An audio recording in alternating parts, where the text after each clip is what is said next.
O próximo tema é comportamento das geotiras de poliéster de alta tenacidade em muros de solos reforçados.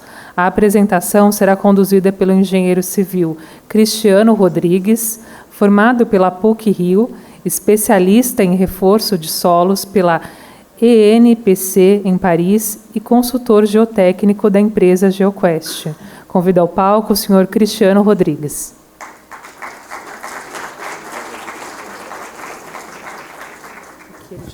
Boa tarde a todos. Agradeço inicialmente ao Núcleo São Paulo da ABMS pela gentileza do convite, ao Instituto de Engenharia. É sempre um prazer estar nesse auditório, né? E vamos falar um pouco sobre as geotiras como elementos de reforço em muros de solo reforçado. Rapidamente uma tintura sobre as geotiras, né? A geotira é o nome genérico de um elemento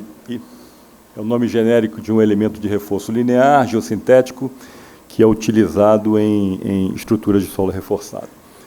As geotiras mais utilizadas são produzidas em poliéster, em filamentos de poliéster, que são os elementos resistentes à tração, e são encapsuladas em um invólucro de polietileno para proteção contra a agressividade do ambiente, né?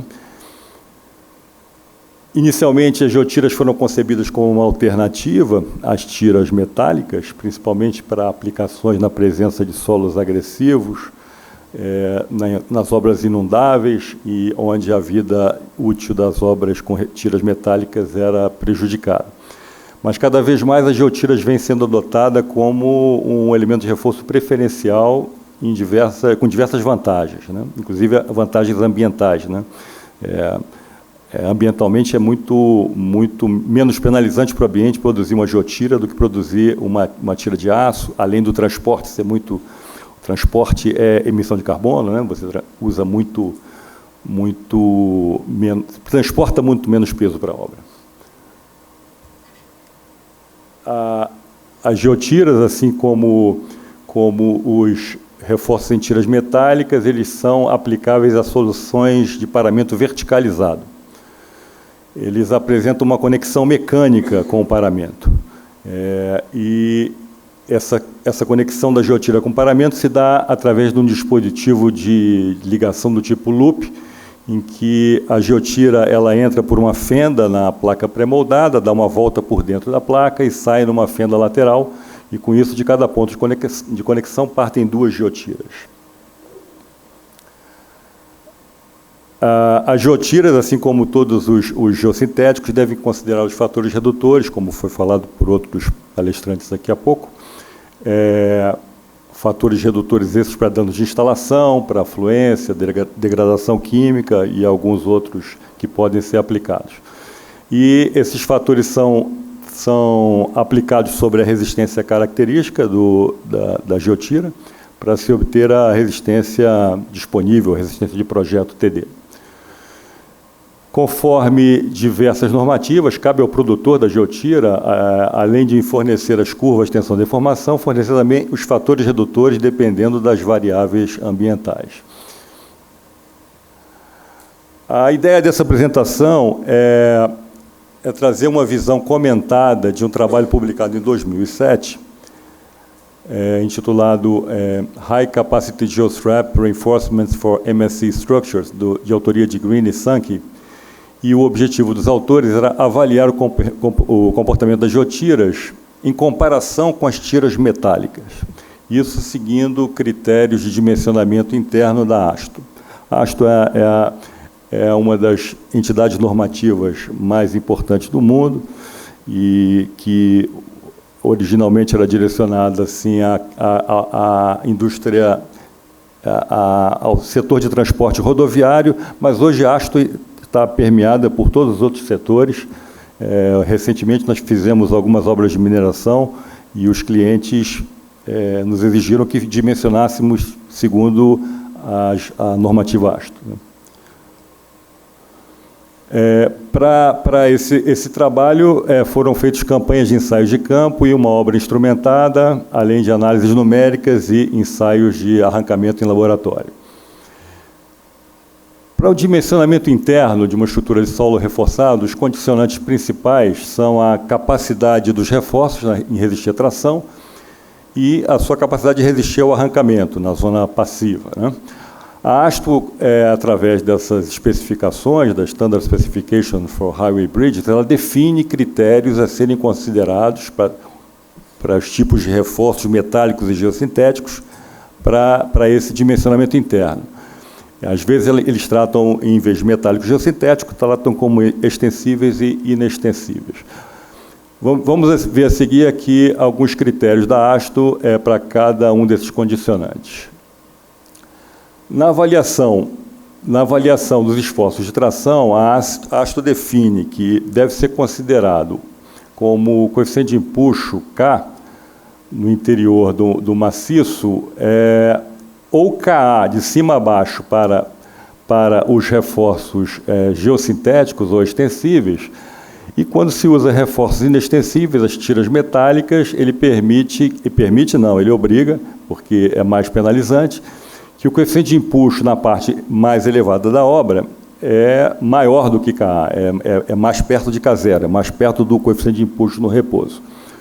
Ele se encontra a mais ou menos a 6 metros de profundidade, quando nos dois casos eles deve-se adotar o coeficiente de empuxo ativo para o cálculo das tensões horizontais e indiretamente também para os cálculos dos esforços de tração nos reforços.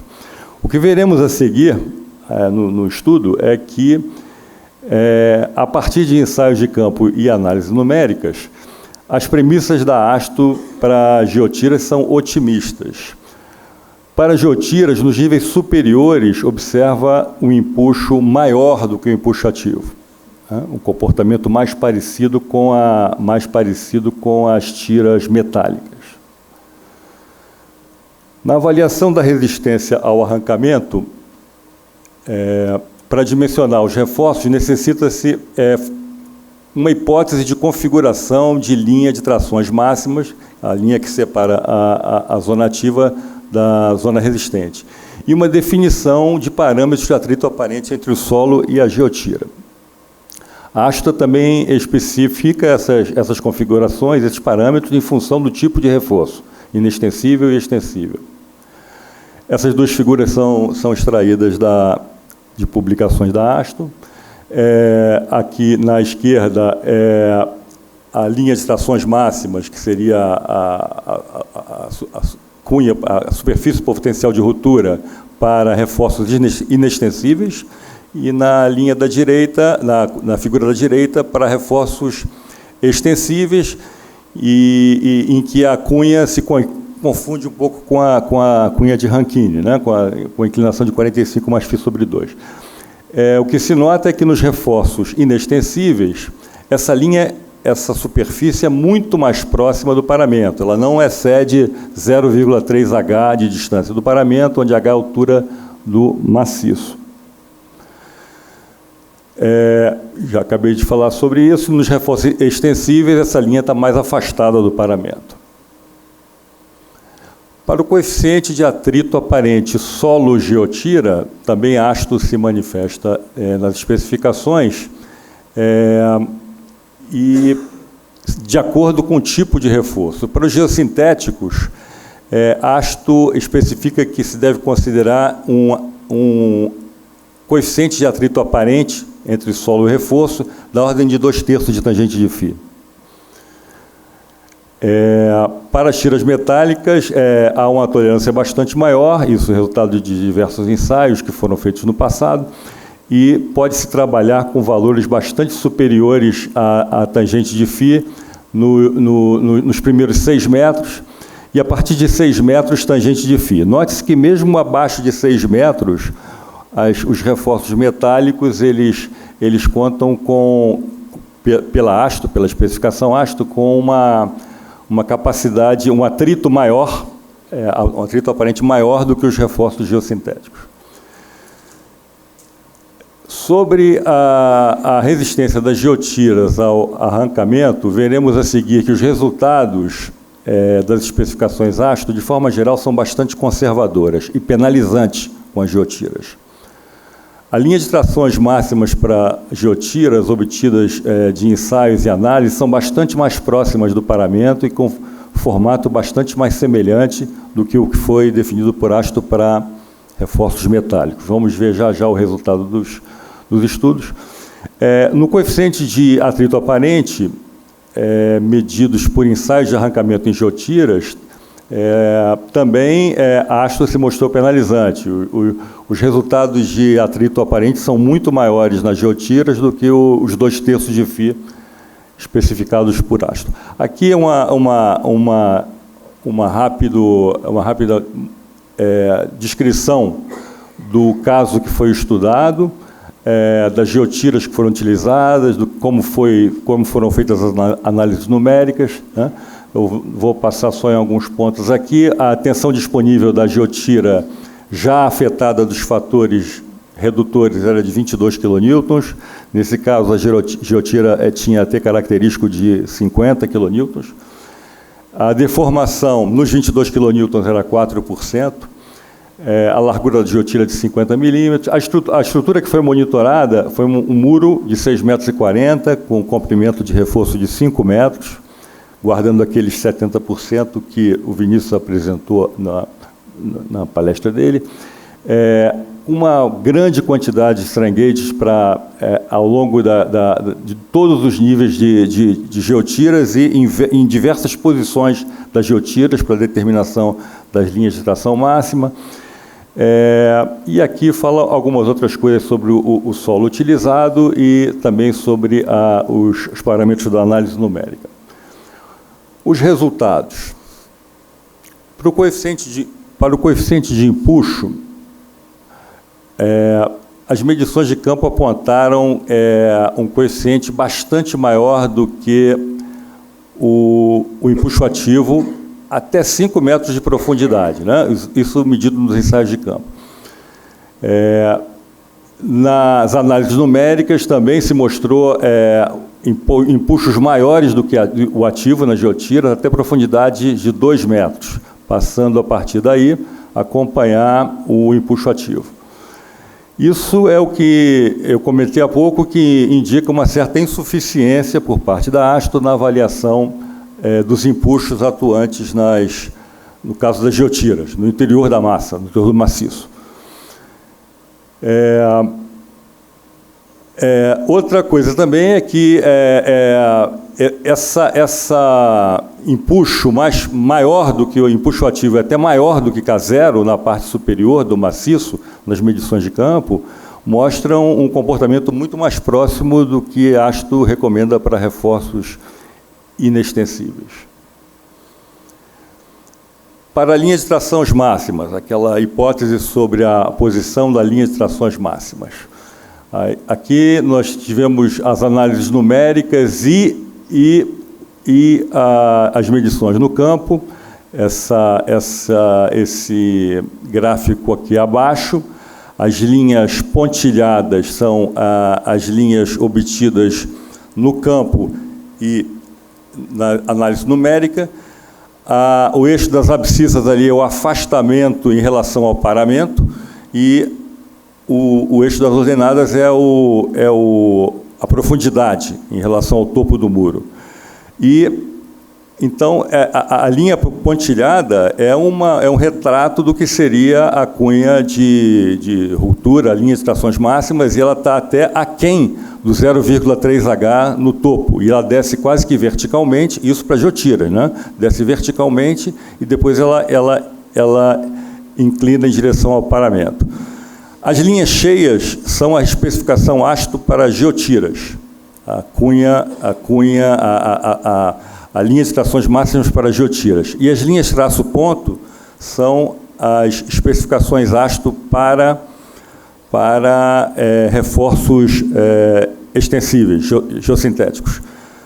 Então, o muro monitorado e a análise numérica indicam um comportamento muito mais próximo do modelo proposto por ASTO para reforços metálicos inextensíveis do que para os reforços extensíveis, principalmente nos níveis superiores. Para o coeficiente de atrito aparente, os ensaios de arrancamento em laboratório apontaram para geotiras com diversos valores de pressões verticais, valores de F-estrela, que são obtidos indiretamente, variando entre 0,7 e 0,9. Né? Se nós tomássemos um ângulo de atrito de 30 graus, isso equivaleria entre 1,2 tangente de φ e 1,55 tangente de φ.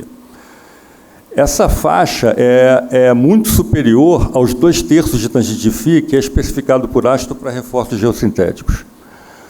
E ela é muito mais próxima do que o intervalo entre tangente de φ e 1,5 tangente de φ, que é especificado por ASTO para reforços metálicos. Algumas conclusões. As investigações de campo e laboratório mostram que há diferenças importantes entre os parâmetros de comportamento interno obtidos nas investigações e aqueles recomendados por ASTO. As diferenças estão tanto na determinação do coeficiente de empuxo da massa de solo reforçado, onde ASTO se mostra otimista, quanto nas posições de limitações máximas e nos coeficientes de atrito aparente, caso em que ASTO se mostra conservadora. Uma possível razão para essa diferença pode estar no fato de que as geotiras apresentam, de maneira geral, elevada resistência à tração unitária e são reforços discretos, não são contínuos, né, não são planares, e com baixa sensibilidade. Isso se comparado a reforços planares típicos, como geotêxteis e geogrelhas, que são os considerados por ASTO. O que se espera, além de novos estudos sobre o tema, isso aqui é um campo para bastante avanço ainda, é uma futura revisão por parte de ASTO e de outras normativas que considere nos critérios de dimensionamento as especificidades das geotiras, né, e as suas diferenças em relação aos demais geossintéticos. Né. Era isso. Obrigado.